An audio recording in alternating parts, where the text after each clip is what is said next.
السلام علیکم ورحمۃ اللہ وبرکاتہ۔ محترم سامعین و ناظرین، امید ہے آپ خیریت سے ہوں گے۔ درس قرآن اور خلاصہ قرآن کا آج 12واں سیشن ہے۔ 12ویں پارے کا خلاصہ ہم آپ کے سامنے رکھیں گے۔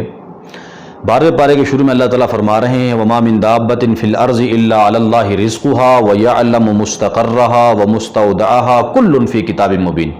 کہ رازق اللہ تعالیٰ کی ذات ہے۔ زمین میں بسنے والے ہر ایک جاندار، چرند پرند، ہر مخلوق کو اللہ تعالیٰ نے رزق دینی ہے۔ تو رزق کے حوالے سے آپ نے پریشان نہیں ہونا، اسباب اختیار کرنا ہے، لیکن رزق اللہ نے جو آپ کی لکھی ہے وہ آپ کو ضرور دیں گے۔ وَهُوَ الَّذِي خَلَقَ السَّمَاوَاتِ وَالْأَرْضَ فِي سِتَّةِ أَيَّامٍ کے اندر بتا دیا کہ زمین اور آسمان کی پیدائش اللہ نے 6 دنوں میں کی ہے۔ وہ اللہ تعالیٰ کن کے ذریعے سے بھی پیدا کر سکتے تھے، لیکن 6 دنوں میں پیدا کر کے انسان کو ایک تعلیم دینی تھی کہ ہر کام میں اجرت نہیں کی جاتی ہے، مطلب اطمینان کے ساتھ کیا جاتا ہے۔ اور دوسرا یہ ہے کہ اللہ تعالیٰ یہ آزمانا چاہ رہے تھے کہ لِيَبْلُوَكُمْ أَيُّكُمْ أَحْسَنُ عَمَلًا، کون اس دنیا میں جا کر، اس زمین میں جا کر، یا اس میری قدرت میں جو میں نے 6 دنوں میں بنائی، اس میں غور و فکر کر کے اچھے اعمال کی طرف آ سکتا ہے۔ یہ اللہ تعالیٰ کا جو مقصد تھا کائنات بنانے کا، اس کو ذکر کیا ہے۔ اور آگے اللہ تعالیٰ نے تقریباً 7 انبیاء کا تذکرہ فرمایا، 7 انبیاء اور ان کی قوموں کا۔ پہلے نوح علیہ السلام کا تذکرہ فرمایا کہ نوح علیہ السلام نے 950 سال قوم کو دعوت دی، اس کے نتیجے میں چند لوگوں نے ایمان لایا، باقی قوم نہیں مانی۔ جب نہیں مانی تو پھر اللہ تعالیٰ نے حکم دیا کہ وَأُوحِيَ إِلَىٰ نُوحٍ أَنَّهُ لَن يُؤْمِنَ مِن قَوْمِكَ إِلَّا مَن قَدْ آمَنَ فَلَا تَبْتَئِسْ بِمَا كَانُوا يَفْعَلُونَ وَاصْنَعِ الْفُلْكَ بِأَعْيُنِنَا وَوَحْيِنَا کہ ہماری نگرانی میں آپ کشتی بنائیں۔ کشتی جب وہ بنا رہے تھے، لوگ اس کا مذاق اڑاتے، پانی تو ہے نہیں، کہاں چلائے گا؟ ان کا کہ وقت آئے گا، آپ ہم پر ہنس رہے ہو، ایک وقت آئے گا ہم ہنسیں گے آپ پر۔ تو باہر صورت چلتے ہوئے اللہ نے نوح علیہ السلام نے کشتی بنا، پھر اللہ تعالیٰ نے حکم دیا کہ جو آپ پر ایمان لائے ہیں ان کو کشتی میں بٹھائیں، اور ہر جاندار کے، جانوروں کے جو جوڑے ہیں نر اور مادہ، تاکہ ان کی نسل باقی رہ سکے، ان کو بھی اپنے جہاز میں، کشتی میں سوار کریں، اور پھر اللہ کا نام لے کر چل پڑیں۔ جب وہ چل پڑے تو اللہ تعالیٰ نے زمین کو بھی حکم دیا نیچے سے پانی نکالنے کا، آسمان سے بھی بارش برسائی، ایک طوفان برپا ہوا، یہاں تک کہ نوح علیہ السلام کا بیٹا کنعان بھی اس میں غرق ہو گیا۔ تو نوح علیہ السلام نے پھر دعا کی کہ یا اللہ، وَنَادَى نُوحٌ رَبَّهُ فَقَالَ رَبِّ إِنَّ ابْنِي مِنْ أَهْلِي وَإِنَّ وَعْدَكَ الْحَقُّ وَأَنْتَ أَحْكَمُ الْحَاكِمِينَ، یا اللہ آپ نے وعدہ کیا تھا آپ کے اہل کو بچاؤں گا اور ایمان والوں کو، یہ بیٹا تو میرے اہل میں سے تھا۔ نوح علیہ السلام کو اللہ نے کہا قَالَ يَا نُوحُ إِنَّهُ لَيْسَ مِنْ أَهْلِكَ، یہ آپ کے اہل میں سے نہیں تھا، اس لیے کہ إِنَّهُ عَمَلٌ غَيْرُ صَالِحٍ، اس کے اعمال ہی ٹھیک نہیں تھے۔ جس کے اعمال ٹھیک نہ ہو، جو مشرک ہو، وہ ایک نبی کے اہل سے کیسے ہو سکتا ہے؟ یہ اللہ تعالیٰ نے ذکر کیا۔ اور پھر آگے ہود علیہ السلام کی قوم کا تذکرہ ہے، قوم عاد کا۔ قوم عاد بڑی طاقتور قوم تھی، اس کی طرف حضرت ہود علیہ السلام کو نبی بنا کر بھیجا گیا تھا۔ جب انہوں نے نہیں مانا، سرکشی میں ڈٹے رہے، تو پھر اللہ تعالیٰ کی فرما رہے کہ ہم نے وَلَمَّا جَاءَ أَمْرُنَا نَجَّيْنَا هُودًا وَالَّذِينَ آمَنُوا مَعَهُ بِرَحْمَةٍ مِنَّا وَنَجَّيْنَاهُم مِّنْ عَذَابٍ غَلِيظٍ کہ ایک سخت قسم کی ہوا کے ذریعے سے ہم نے ان کو ہلاک کر دیا، سب کو، ایمان والوں کو بچایا اور قوم کو ہلاک کر دیا۔ پھر اگلے سورہ وَإِلَىٰ ثَمُودَ أَخَاهُمْ صَالِحًا، صالح علیہ السلام کی قوم کا تذکرہ ہے، سمود کا۔ انہوں نے فرمائشی معجزات مانگے، صالح علیہ السلام سے کہا کہ آپ ایسا کریں کہ اس پہاڑ سے ایک گابن اونٹنی نکالیں جو آتے ہی ہمارے سامنے بچے جنے۔ تو اللہ تعالیٰ سے دعا کی، اللہ تعالیٰ نے معجزہ پورا کیا، پھر بھی ان لوگوں نے ایمان نہیں لایا۔ تو صالح علیہ السلام نے کہا کہ وَيَا قَوْمِ هَٰذِهِ نَاقَةُ اللَّهِ لَكُمْ آیَةً، یہ جو اونٹنی ہے اللہ کی طرف سے ایک معجزہ اور ایک نشانی ہے، اس کے ساتھ آپ لوگوں نے کوئی چھیڑخانی نہیں کرنی ہے، اس کو تنگ نہیں کرنا ہے، اس کو تکلیف نہیں پہنچانی ہے، ورنہ اللہ تعالیٰ کا عذاب آئے گا۔ انہوں نے نہیں مانا، فَعَقَرُوهَا، انہوں نے اس کے کونچے کاٹ دیے۔ تو اللہ فرما رہے ہیں کہ اللہ نے پھر حکم دیا کہ فَقَالَ تَمَتَّعُوا فِي دَارِكُمْ ثَلَاثَةَ أَيَّامٍ، 3 دن تک انتظار کرو، 3 دن بعد اللہ کا عذاب آئے گا۔ اور پھر 3 دن بعد صالح علیہ السلام اور ایمان والوں کو اللہ نے بچایا، اور پوری قوم کو پھر ایک چیخ کے ذریعے سے ہلاک کر دیا۔ وَلَقَدْ جَاءَتْ رُسُلُنَا إِبْرَاهِيمَ بِالْبُشْرَىٰ قَالُوا سَلَامًا، اس رکوع کے اندر 2 انبیاء کا تذکرہ ہے، ایک ابراہیم علیہ السلام کا، دوسرا لوط علیہ السلام کا۔ ابراہیم علیہ السلام کے پاس فرشتے آئے انسانی شکل میں، تو ابراہیم علیہ السلام نے ایک بکرا بون کر سامنے رکھا، تو انہوں نے ہاتھ نہیں بڑھایا، تو ابراہیم علیہ السلام پریشان ہو گئے، شاید نمک ہمارے گھر کا نہیں کھا رہے تو مجھے نقصان پہنچانے کا یہ ارادہ رکھتے ہیں۔ تو انہوں نے جب بانپ لیا تو کہا لا تخف انا ارسلنا الی قوم لوط، آپ مت ڈریں، ہم اللہ کے بھیجے فرشتے ہیں، لوط علیہ السلام کی قوم کی طرف جا رہے ہیں، ان کو مٹانے کے لیے، ان کو ختم کرنے کے لیے، ان کی سرکشی بہت ہو چکی ہے۔ جاتے جاتے ایک اور کام کرنا تھا، وہ یہ کہ آپ کو ہم نے خوشخبری دینی تھی، فبشرنا باسحاق ومن وراء اسحاق یعقوب، اللہ تعالیٰ آپ کو اس بڑھاپے میں ایک بیٹا دیں گے جس کا نام اسحاق ہوگا، اور اس کے ایک پوتا دیں گے، آپ کو ایک پوتا دیں گے، اسحاق کا بھی بیٹا ہوگا جس کا نام کیا ہوگا؟ یعقوب ہوگا۔ یہ خوشخبری دی، اور پھر لوط علیہ السلام کی قوم کے پاس پہنچے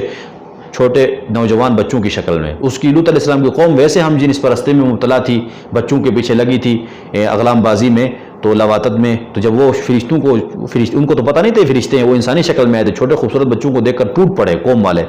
تو لوط علیہ السلام نے بڑے سوال کیے کہ آپ میری قوم کی بیٹیوں سے نکاح کریں، ان کے ساتھ اپنی خواہش پوری کریں، لڑکوں کے پیچھے کیوں پڑتے؟ انہوں نے کہا کہ ما لنا فی بناتک من حق، اے لوط ہمیں ان لڑکیوں میں کوئی انٹرسٹ نہیں ہے، ہم تو ان لڑکوں سے اپنی خواہش پوری کریں گے۔ بہر صورت جب فرشتوں نے دیکھا تو لوط علیہ السلام کی پریشانی کو دیکھنے کے بعد کہا یا لوط انا رسول ربک، ہم اللہ کے بھیجے فرشتے ہیں، آپ پریشان نہ ہو، آپ تک نہیں پہنچ سکتے۔ ہاں یہ کہ آپ یہ کریں کہ فاسر بیالک بقطع من اللیل ولا یلتفت منکم احد الا امرأتک، رات کے پہر میں آپ اپنے گھر والوں کو اور اپنے ایمان والوں کو لے کر نکلیں اپنی بیوی کو چھوڑ کر، کیونکہ بیوی تو ایمان نہیں لائی تھی۔ اور پھر اللہ تعالیٰ نے ان کو کیا کر دیا،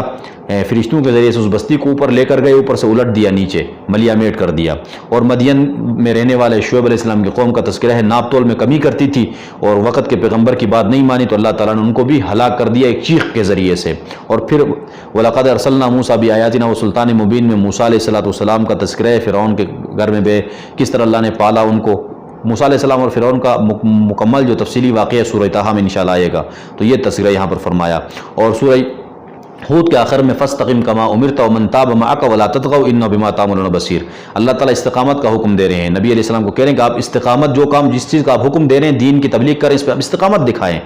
تو ایک روایت میں آتا ہے کہ اللہ کے نبی کی داڑھی مبارک پہ سفید بال دیکھ کر صحابہ کرام نے کہا یا رسول اللہ صلی اللہ علیہ وسلم آپ پر بڑھاپا بہت جلدی آ رہا ہے۔ اللہ کے نبی نے فرمایا لوگوں مجھے سورہ ہود اور اس طرح کی صورتوں نے بوڑھا کر دیا ہے، کیونکہ اس کے اندر بہت سخت قسم کے احکامات ہیں دین کے کہ کس طرح اپنے دین پر چلنا ہے۔ اور پھر آگے اللہ تعالیٰ فرما رہے ہیں کہ وَكُلًّا نَقُصُّ عَلَيْكَ مِنْ أَنْبَاءِ الرُّسُلِ مَا نُثَبِّتُ بِهِ فُؤَادَكَ، کہ ہم نے یہ جو واقعات 7 انبیاء کا واقعہ ذکر کیا، اس لیے یہ قصے ہم بیان کرتے ہیں تاکہ نبی علیہ السلام کو کیا ہو، تسلی ہو کہ یہ جو آپ کو تکلیفیں مل رہی ہے دین کے راستے میں یہ کوئی نئی نہیں ہے، یہ اللہ کے دین کے راستے میں تکلیفیں پہلے انبیاء نے بھی کاٹی ہیں، لہٰذا آپ بھی کاٹیں گے، تو لہٰذا آپ نے بھی صبر سے کام لینا ہے، اپنا تبلیغ کا جو کام ہے وہ کرتے رہنا ہے۔ سورہ یوسف مکی صورت ہے، اس صورت میں اللہ تعالیٰ نے یوسف علیہ السلام کا مکمل واقعہ بیان کیا ہے۔ مکمل واقعے میں ابتدائی طور پر یوسف علیہ السلام نے بچپن میں ایک خواب دیکھا تھا کہ 11 ستارے اور چاند اور سورج جو ہے وہ ان کو سجدہ کر رہے ہیں۔ باپ سے بیان کیا یعقوب علیہ السلام سے، تو اس نے کہا کہ بیٹا یہ خواب اپنے بھائیوں کو مت بتاؤ، اس لیے کہ وہ حسد میں آپ کو نقصان پہنچائیں گے، اللہ آپ سے بڑا کام لے گا دین کا۔ اور پھر بعد میں بھائیوں نے دیکھا کہ یوسف علیہ السلام، چونکہ یوسف علیہ السلام اور بنیامین یہ ایک ماں سے تھے اور باقی جو بھائی دوسرے تھے، تو وہ کہتے تھے کہ یوسف علیہ السلام کے باپ یعقوب علیہ السلام کی محبت یوسف علیہ السلام اور بنیامین کے ساتھ ہے، تو لہٰذا ہمارے ساتھ محبت نہیں کرتے، اس لیے یوسف کو راستے سے ہٹائیں گے تو باپ کی توجہ ہماری طرف ہوگی۔ انہوں نے بعض صورت ان کو ہٹانے کے لیے لے جا کر ڈونگ رچایا کہ بیڑیا نے کھایا ہے، کنویں میں ڈال دیا، پھر کنویں سے نکل کر کچھ لوگوں نے نکالا، تاجروں نے مصر کے بازار میں ان کو بیچا اور عزیز مصر نے خریدا، اور پھر کمرے میں زلیخا کے ساتھ جو واقعہ پیش آیا، زلیخا اس پر عاشق ہوئی، عاشق ہو کر اس کو اپنی طرف دعوت دی گناہ کی، تو انہوں نے کہا کہ ہائی طلق کہ آ جاؤ، سارے دروازے بند کیے، تو یوسف علیہ السلام نے کہا قال معاذ اللہ انہ ربی احسن مثوائی انہ لا یفلح الظالمون، کہ میں اللہ کی پناہ میں آتا ہوں، میں اپنے رب کی نافرمانی نہیں کر سکتا ہوں۔ باہر صورت واقعہ ہوا، پھر وہ پیچھے بھاگی، یوسف علیہ السلام آگے بھاگے، انہوں نے پکڑ کر اس کی دامن کو پھاڑا، تو سامنے عزیز مصر تھے، عزیز مصر کے سامنے اس نے بعض صورت بات کو گمانے کی کوشش کی کہ یہ میرے اوپر ڈورے ڈال رہا تھا، میرے عزت لوٹنے کی کوشش کر رہا تھا، تو یوسف علیہ السلام نے کہا کہ آپ کی بیوی جھوٹ بول رہی ہے۔ بعض صورت پھر بعد میں بچے سے گواہی دلائی گئی تو بتایا گیا کہ آپ نے دیکھیں اس کی قمیص کہاں سے پھٹی گئی ہے، گواہ نے گواہی دی کہ اگر پیچھے سے پھٹی ہے تو زلیخا قصوروار ہے، آگے سے پھٹی ہے تو یوسف قصوروار ہے، جب دیکھا گیا تو قمیص پیچھے سے پھٹی تھی۔ اور پھر بعض صورت عورتوں نے وقال نسوۃ فی المدینۃ امرأۃ العزیز تراود فتاها عن نفسہ، عزیز مصر کے اندر ایک شور برپا ہوا عورتوں کے درمیان کی، مصر کی جو عزیز مصر کی جو بیوی ہے وہ اپنے غلام پر عاشق ہو گئی۔ تو یہ باتیں جب زلیخا کو پہنچی تو اس نے تمام کو دعوت دیا، بلایا تک اس کو رکھے، فروٹ سامنے رکھے، ان کے ہاتھ میں چاقو دے کر یوسف علیہ السلام کو کہا کہ اب آ جائیں سامنے۔ جب یوسف علیہ السلام سامنے آئے تو جو وہ لڑکیاں تھیں انہوں نے یوسف کے حسن کو دیکھ کر اپنی انگلیاں کاٹی، ان کو وہ سمجھ رہی تھی تو فرشتہ ہے تو انسان اتنا خوبصورت ہے۔ بعض صورت زلیخا کی فرمائش نہ ماننے کی وجہ سے